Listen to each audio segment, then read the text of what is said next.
¿Listo? Me confirman si pueden ver ahí la conferencia. Sí, profe. Listo. Plexo cervical y plexo braquial. Cuando dimos inicio a este cuatrimestre, que hablamos sobre todo sobre lo que es la médula espinal, comentábamos que dicha estructura tenía dos grandes engrosamientos. Un engrosamiento cervical que se extendía desde C3 hasta T2 y un engrosamiento lumbar que se extendía desde L1 hasta S3. Es entonces en los segmentos o en la tumefacción cervical que se extiende de C3 a T2 donde se formaban los plexos cervical y plexo braquial, cuya función iba a ser llevar inervación a lo que serían los miembros superiores, tanto desde el punto de vista sensitivo como desde el punto de vista motor. Entonces, podemos ver que el plexo cervical se forma por las ramas ventrales, es decir, las ramas anteriores de los primeros 4 nervios cervicales. C1, C2, C3 y C4.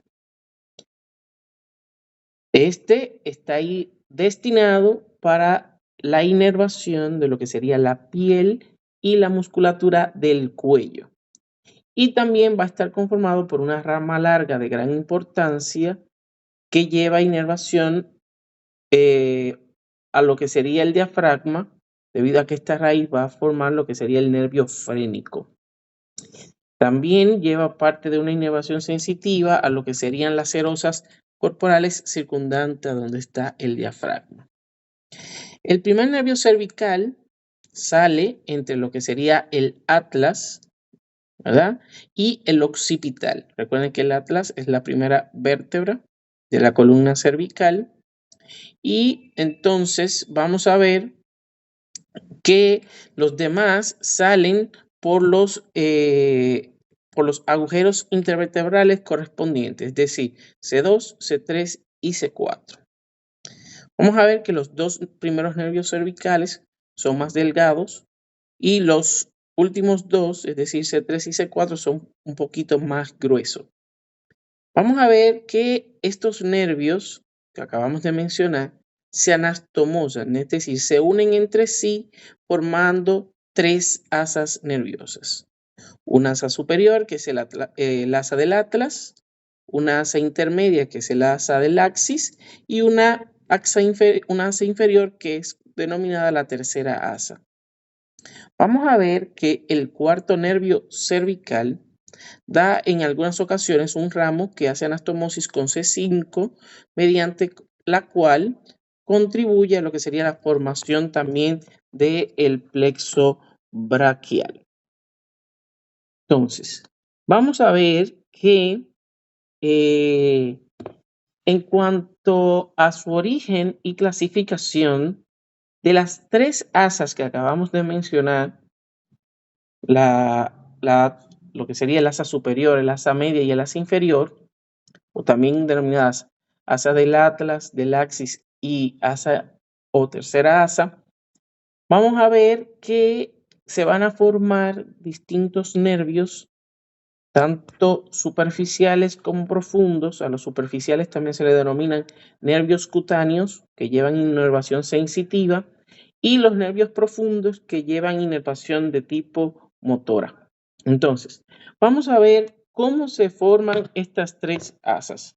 Estas 3 asas se van a formar por las uniones de las distintas raíces nerviosas que mencionamos, C1, C2, C3 y C4. Vamos a ver que la primera asa o asa superior se forma de la unión de los ramos ventrales de C1 y de C2. La segunda asa se forma por la unión de raíces de C2 y de C3, y la tercera asa o asa inferior de unión de lo que serían las raíces nerviosas C3 y C4. Vamos a ver que la primera asa, formada a partir de lo que sería C1 y C2, entre lo que serían los nervios cutáneos o superficiales, que son los sensitivos, que se forman de este van a ser el nervio para el músculo recto lateral de la cabeza, nervio para el músculo recto anterior menor de la cabeza, nervio para el músculo recto anterior mayor de la cabeza y ramos anastomóticos para lo que sería el nervio vago. Esto, discúlpenme, serían las ramas motoras o raíces nerviosas motoras que salen de esta. De los ramos superficiales vamos a ver que llevan inervación sensitiva a todo lo que sería los tegumentos a nivel del cuello, tegumentos a nivel de lo que sería el músculo platisma, etc. La segunda asa, que es el asa de C2 y C3, ¿verdad?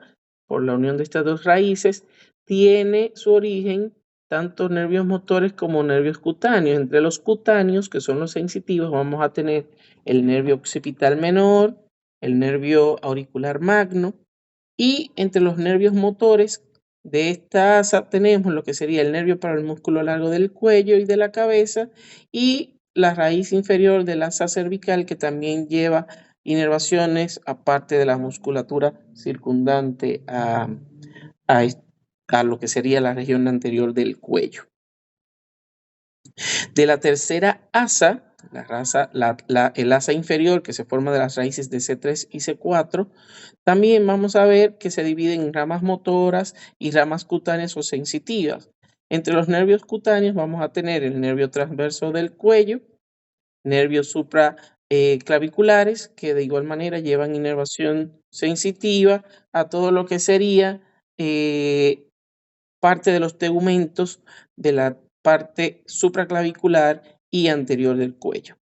Entre los nervios y asas motoras, o sea, los nervios motores que provienen de esta asa tenemos nervio para el músculo esternocleidomastoideo, el nervio para el músculo trapecio, nervio para los músculos romboideos, nervio para el elevador de la escápula y el más importante de ellos, que es el nervio frénico, que se va a encargar de inervar lo que sería el diafragma. ¿Hasta ahí todo claro, chicos?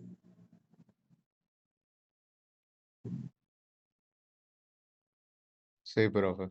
Bueno, de igual manera vamos a ver que este plexo cervical recibe algunas ramas provenientes de lo que sería el ganglio cervical superior que tienen, estas son fibras simpáticas que van a llevar inervación a lo que sería la vasculatura de lo que sería el cuello.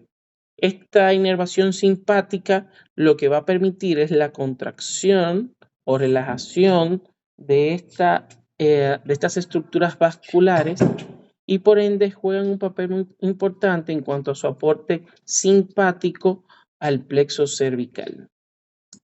Vamos a ver que entre los ramos que se producen, producto de la anastomosis de las raíces nerviosas en este plexo cervical, vamos a ver que estas asas van a estar estrechamente relacionadas con los músculos prevertebrales, lo que sería el músculo escaleno medio.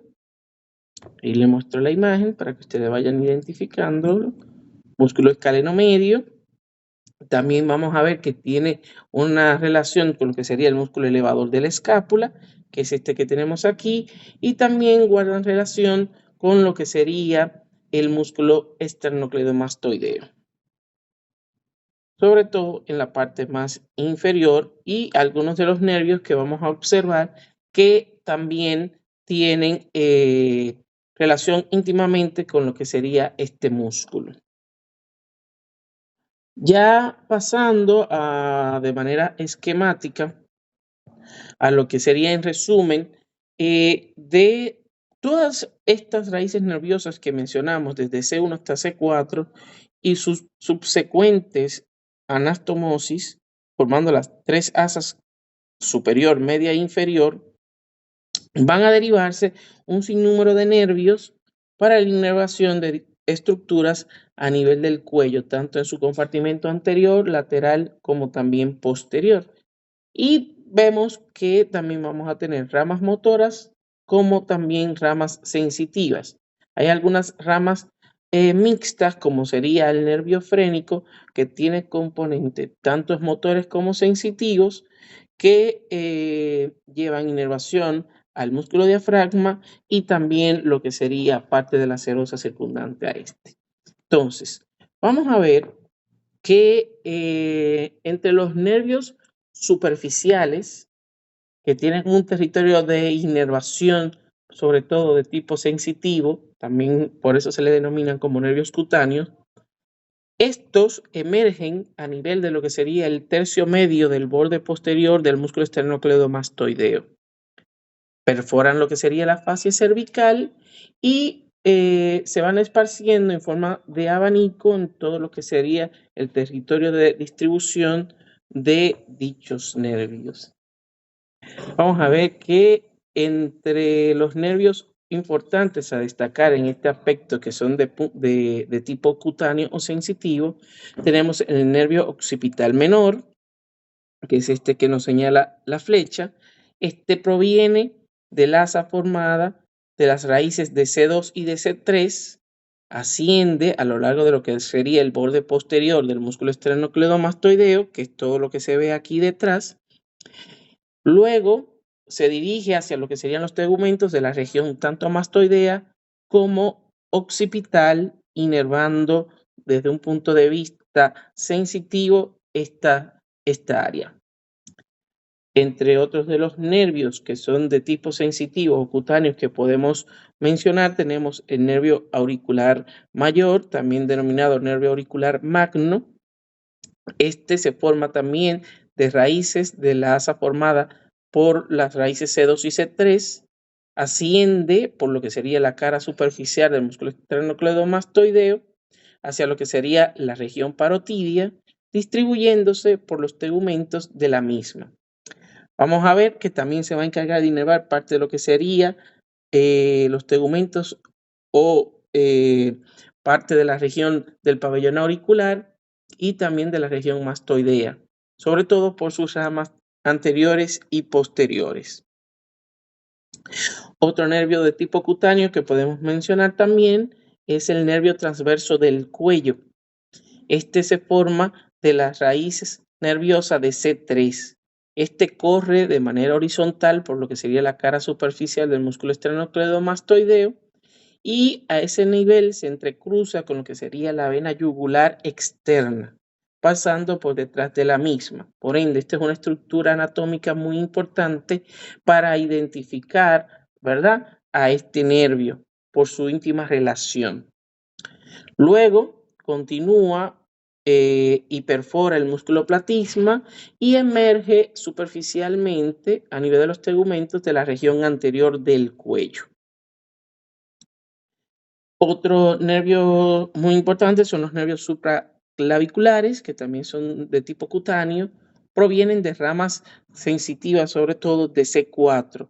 Estos se dirigen hacia abajo, hacia lo que sería la región supraclavicular, perforan el platisma y se distribuyen por los tegumentos de las regiones tanto supra e infraclaviculares, preesternal y a nivel del hombro.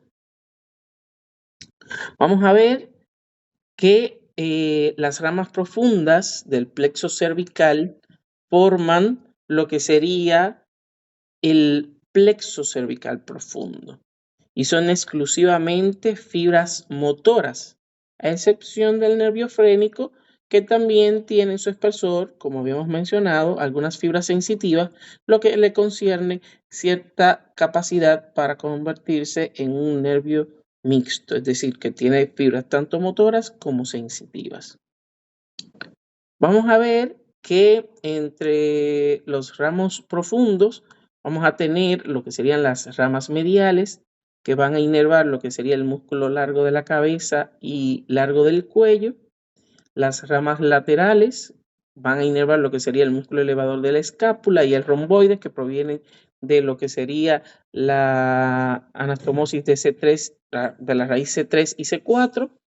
Vamos a ver que algunas ramas van a estar destinadas también a lo que sería la formación del nervio espinal o accesorio, que va a inervar lo que sería el músculo esternocleidomastoideo, y este específicamente provienen de la raíz C2.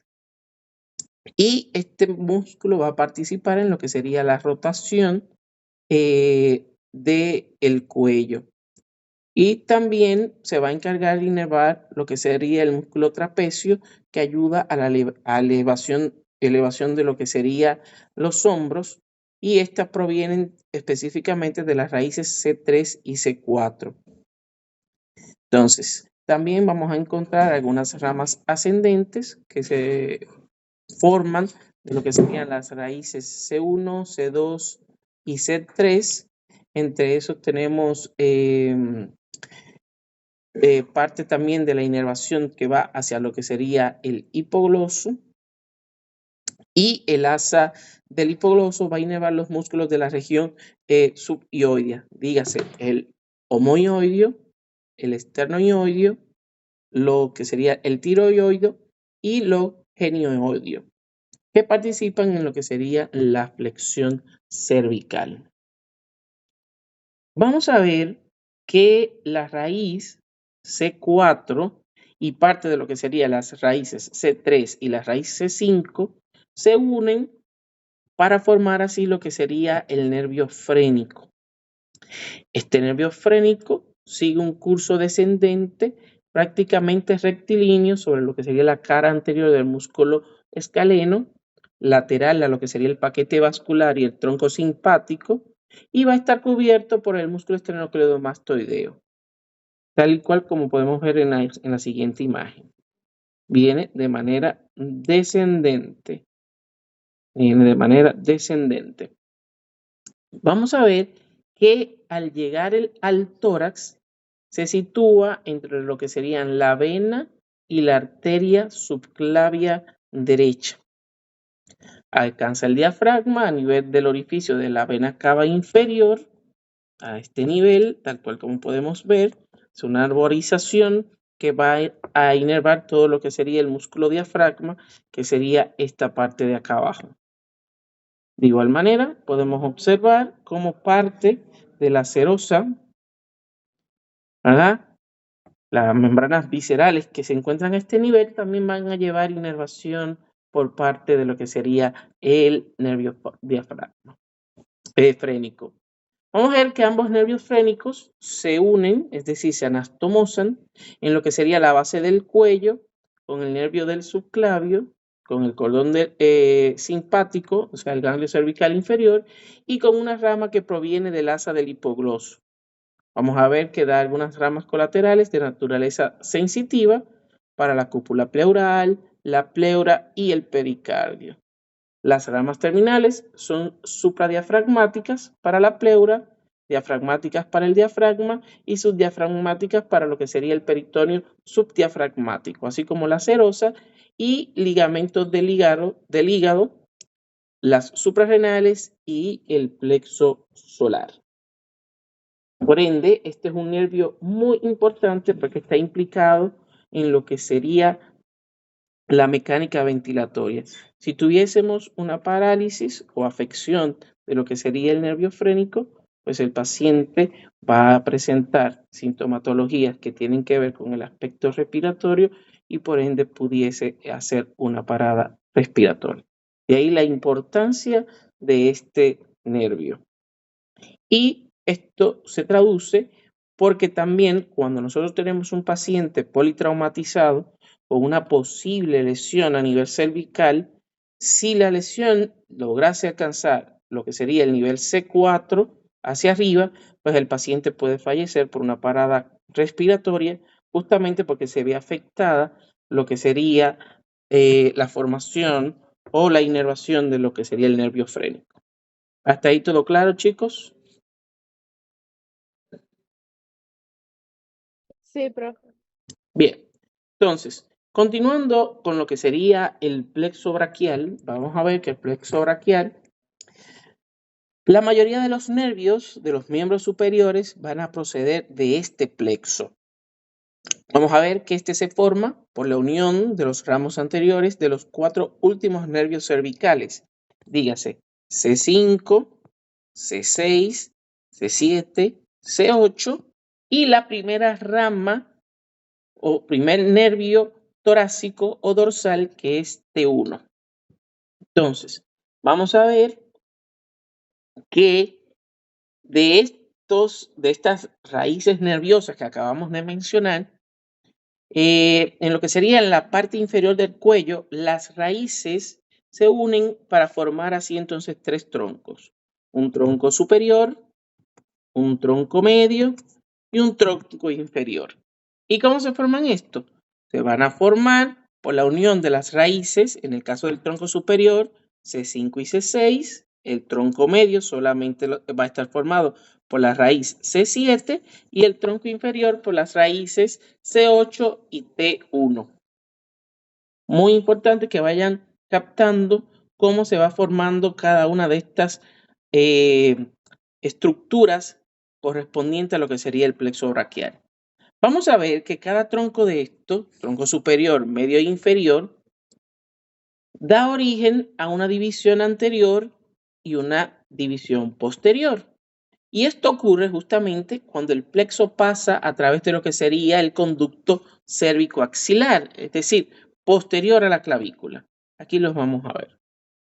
Una vez que pasa por detrás de la clavícula, ahí se produce la división de los distintos troncos que acabamos de mencionar, superior, medio e inferior.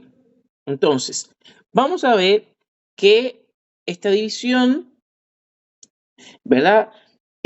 Aparecen a nivel de lo que sería el borde externo de la primera costilla, justamente por detrás del tercio medio clavicular. De ahí muy importante identificar esta estructura porque si un paciente politraumatizado o inclusive los bebecitos recién nacidos cuando están en labor de parto, si se ve afectado esta estructura aquí, puede tener alteraciones de tipo, sobre todo motor, por la elongación o por ruptura de lo que sería el plexo braquial, trayendo como consecuencia alteraciones en la movilización del miembro afectado. Entonces, ya vemos que una vez que el tronco presenta estas divisiones anteriores y posteriores, ocurre luego de esta división, la formación de 3 fascículos. Un fascículo lateral, un fascículo posterior y un fascículo medial. ¿Y cómo se forman estos fascículos? El fascículo lateral se forma de la unión de las 2 divisiones anteriores del tronco superior y del tronco medio.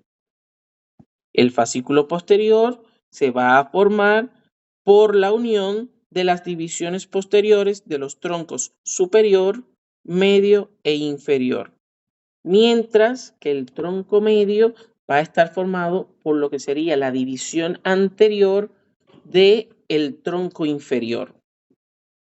¿Hasta ahí todo claro, chicos?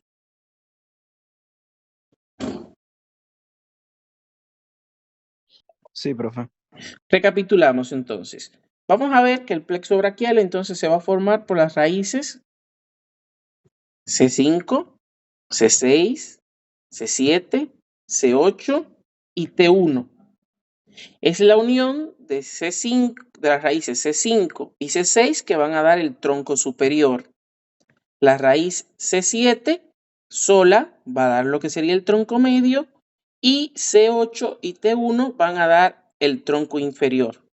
Luego, vamos a ver que estos troncos superior, medio e inferior sufren una división anterior y una división posterior, y estas divisiones anteriores y posteriores luego más adelante se van a unir para formar los distintos fascículos.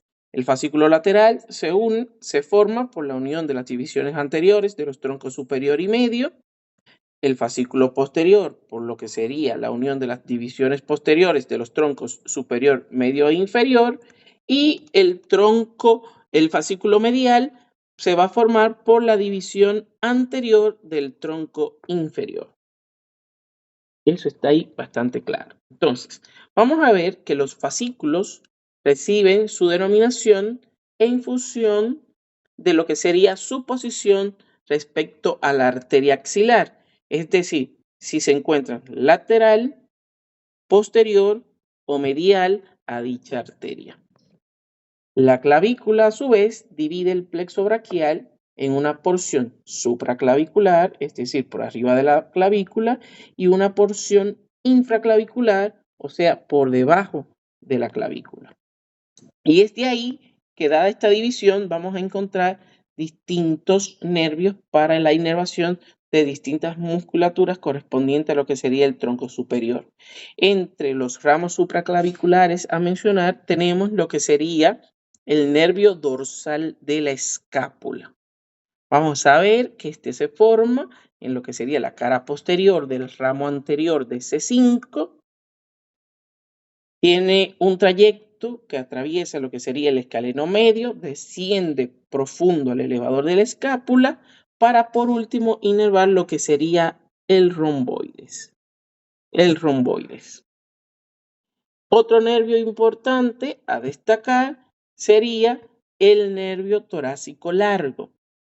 Este se forma de lo que sería la cara posterior de los ramos anteriores de C5, C6 y C7, pasa a través de lo que sería el conducto coracoaxilar para terminar inervando lo que sería el músculo serrato anterior.